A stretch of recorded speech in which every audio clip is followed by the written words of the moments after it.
Help me to reach 2,000 subscribers. The joke slipped out before I could stop myself.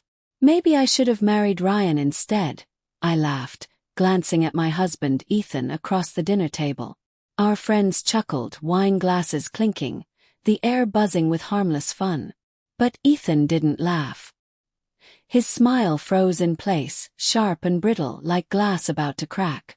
Ryan, my lifelong best friend, shifted uncomfortably beside me. He tried to diffuse the tension, raising his glass. "Careful, Emma," he teased. "You might hurt Ethan's feelings." But Ethan's eyes stayed on me. Cold, silent, measured. Something in my stomach twisted.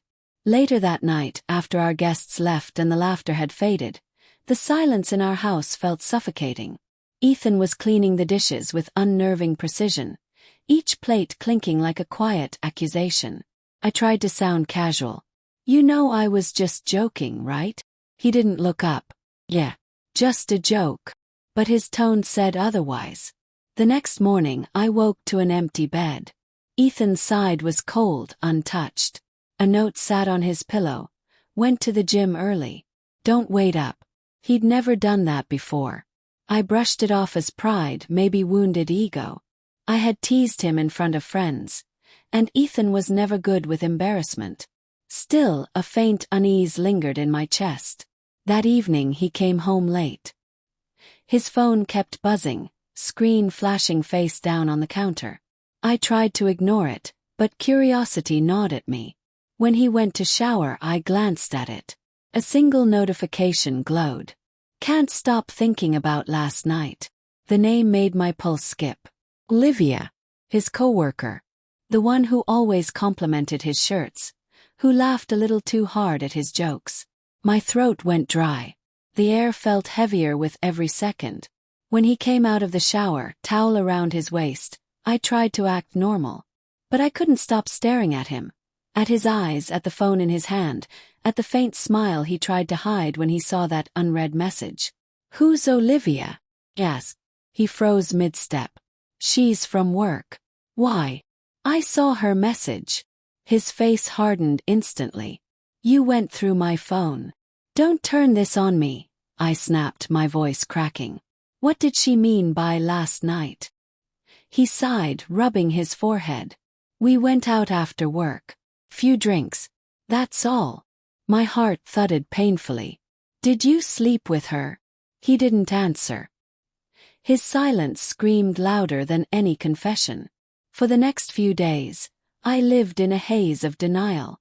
I told myself I was overreacting, that Ethan wasn't capable of cheating.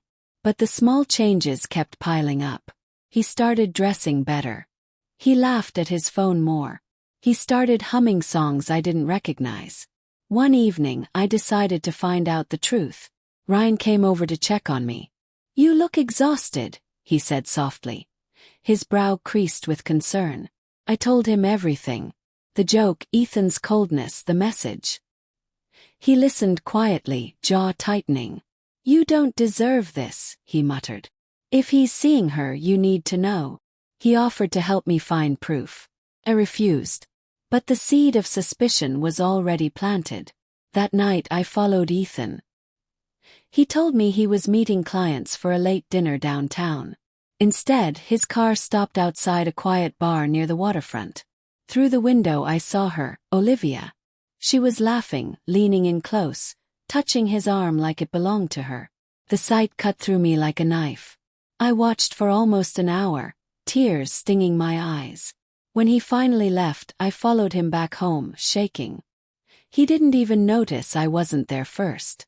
I didn't confront him. Not yet. I wanted him to hang himself with his own lies. Days passed. I waited. I watched. Then one evening he handed me his phone, unlocked. "Here. If you really think something's going on, check it." My hands trembled as I scrolled. Nothing. No text. No pictures. It was spotless, too spotless. "You deleted everything," I whispered. He smirked faintly.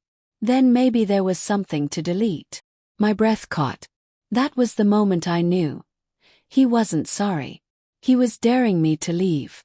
A week later, Ryan invited me to his sister's engagement party. I almost declined, but he insisted. You need to get out and breathe again. So I went. Halfway through the night, I caught Ethan's name light up my phone. Don't wait up tonight. Working late again. Except I could see Olivia there, on her social media story. Same time, same office, same glass of wine on his desk. It felt like the ground crumbled beneath me. Ryan found me outside, shaking. I showed him the post. He clenched his fists, fury burning in his eyes. You don't deserve this, he said again, his voice low.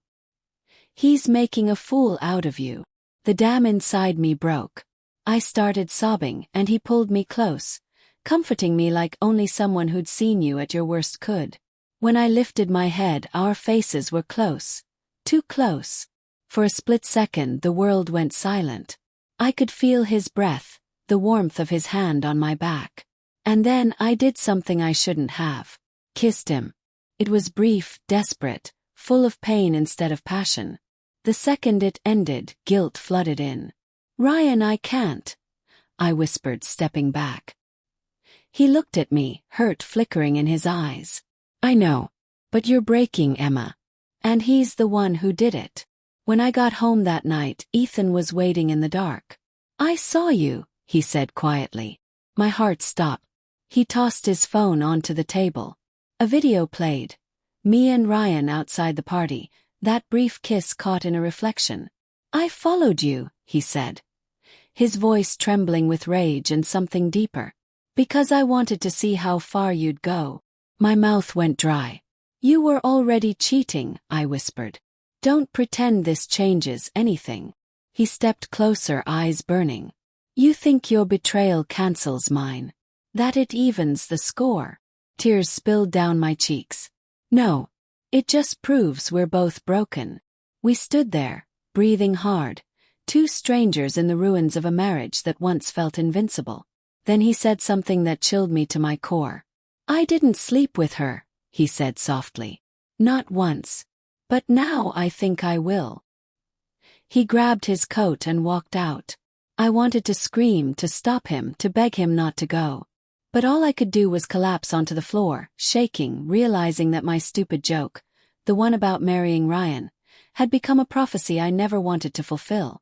And somewhere between guilt and heartbreak, I finally understood what betrayal really felt like.